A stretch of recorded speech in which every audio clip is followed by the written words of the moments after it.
looking bleached out or like nutrient deficient, and I took it out and then we get this leaf. So I feel like the lights in the cabinet are a bit intense. I did ask that in a previous video and some people gave me some information. I honestly would really love to have the mother grow lights in my greenhouse cabinet, but the lights are black and my greenhouse is white, and I just think that would look kind of weird. So I don't know, I'm kind of possibly on the hunt for different lights for my greenhouse cabinet. And also I might be done with the greenhouse cabinet. I really don't know. It just depends on how things out in like the big greenhouse go this winter.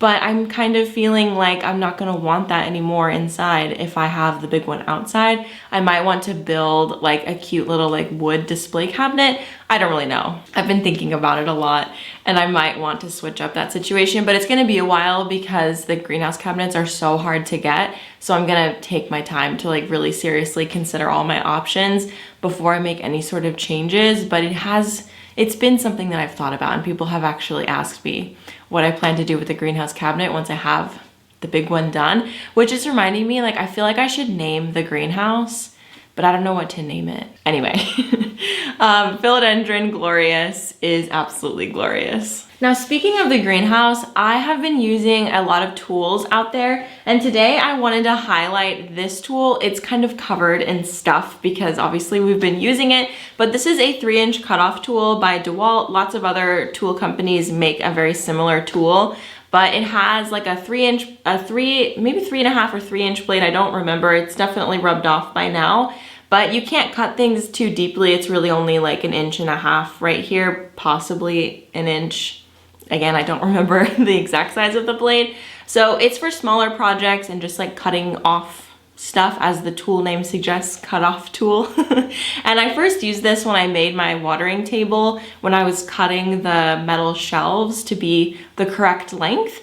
And that was my first time ever cutting metal, and it was super easy. I then used it again to cut off like the extra from my compost bin because I put hardware cloth on the inside of it so that number one, animals couldn't get into it, and number two, the soil wouldn't all just like fall out once it did actually become compost.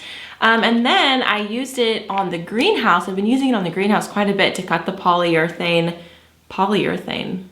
to cut the polycarbonate sheets because those sheets, you can cut them with a circular saw, but you need to switch to a plywood blade. And it's just like one extra step that I'm just like, oh my gosh, I really don't want to have to do that. And so I started using this cutoff tool on it because it doesn't actually have teeth on the blade. The reason that you want to switch to like a smaller blade when you are cutting those polycarbonate sheets is so that it doesn't like crack it or anything. Although I do think that they are crack resistant, the twin wall, but don't quote me on that. I don't know. I have actually cut it a little bit with a regular blade and nothing bad happened.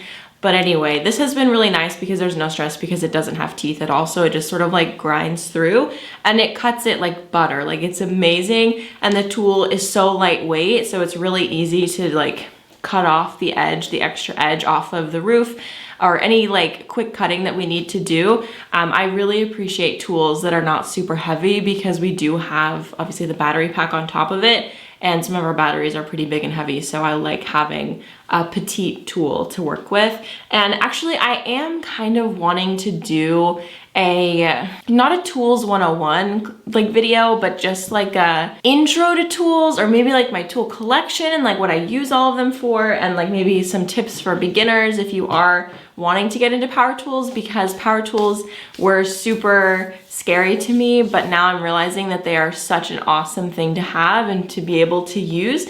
So if anybody's out there interested in that, I can definitely put something like that together. I think it would be fun to also just like have a mark in time of when I started feeling confident enough with my power tools to sort of like teach a little bit. Again, I'm not gonna be like the dads of YouTube who have all this like technical knowledge, but I have like, you know, applicable knowledge that I've been using over the last, let's say, year of learning to use them. So if you're interested in that, let me know and I will make that happen. Okay, the next plant that I want to talk about is this beauty right here. This is my Aglaonema. I'm gonna grab it. Oof. This is an Aglaonema Silver Bay, and it is by far my favorite Aglaonema ever. There's definitely a lot of Aglaonema, like some very colorful, which we know I don't like colorful plants, but this one is a green variety with like silver margins. That's why it's called the Silver Bay. Actually, I'm just gonna completely put it in front of the camera. Let me cover my eyes so that you can actually see the plant, maybe. It's just so cool, and it's one of those more basic plants. Obviously, you can definitely find these in big box stores, but that is a big reason why I love it, because anybody could have this plant, and I truly, truly feel like anybody could make it happy. I really do, because it's such a simple care plant, and you'll oftentimes see these in offices with like no windows, with just like fluorescent lighting. And I think any plant that can survive in that kind of environment is extremely resilient. And yeah, I just love this plant. I've always loved this specific Aglaonema, or just Aglaonema in general, has taught me a lot. I made a video early on talking about how, you know, the leaves have a life cycle, and plants have a life cycle, and leaves are gonna die off and they're gonna grow more, and it's making energy for new leaves. And that's actually one of my most popular videos, but like, it's not exactly a good video if I have to be honest with myself. But it was my opportunity to explain, you know, when an old leaf dies, it's not the end of the world, it's gonna be okay. And so that's a big lesson that this plant has taught me, and that's a huge lesson in owning houseplants, to just learn that it's not the end of the world when a leaf dies. And I think maybe that's why this plant holds some sentimental value to me. But also at the end of the day, it's a very, very beautiful, like big leafy plant that you don't have to put a lot of energy into. And I feel like if you are going to have a more like robust houseplant collection, it needs to be well-rounded in that you have plants that are going to be the front runners, and then you're gonna have plants that are going to be like the background dancers. So this is definitely a background dancer plant. This right here, the Glorious, is a front runner plant, but this, and some would actually say that this is the main event, and then like the Glorious is the background dancer. As far as price goes, no, not at all. But yeah, this is definitely one of those plants that can just create a big green margin in your space that you don't have to worry about maintaining too much. I'd say it needs water about as often as a Sansevieria or a Dracaena. Really not that often at all, especially if you have it in good soil, in the right size pot, and with the right lighting. It really doesn't need much from you at all. So set it up really well, and it will reward you with lots of really beautiful growth. Mine actually has some new growth coming out right here, and this new leaf just popped out. It's like hardening off right now. So all three of the pieces in this pot put out new growth at the same time. Or oh, and there's 4 pieces in here actually. And the 4th one is also putting out new growth. I don't know if you can see that, like right here.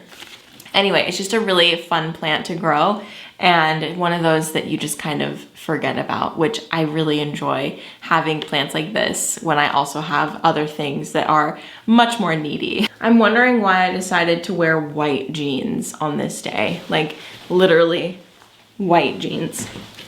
That's very silly of me.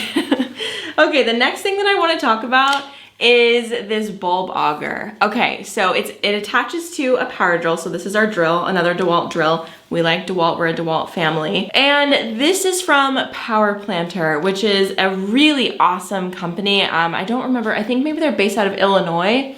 And it's a business that creates augers that you can attach to your drill. And I think you can also attach them to like actual auger like things. I don't know what they're even called, but most people attach them to their drills. And I found out about these because of Laura from Garden Answer. And I bought this, I think, from Lowe's maybe like a year ago. And I tried to use it without the handle on my drill, and I almost ripped my hand off. It hurt so bad. And ever since then, I was like so nervous to use it. Like I didn't really want to do it again. And so finally I put the handle on it and I used it, and it has been incredible. So this has helped me to dig some 3-foot holes out at the greenhouse. If you missed the update on that, I actually did not cement it into the ground yet. So I had to dig some 3-foot deep holes, which is not something that you can do by hand.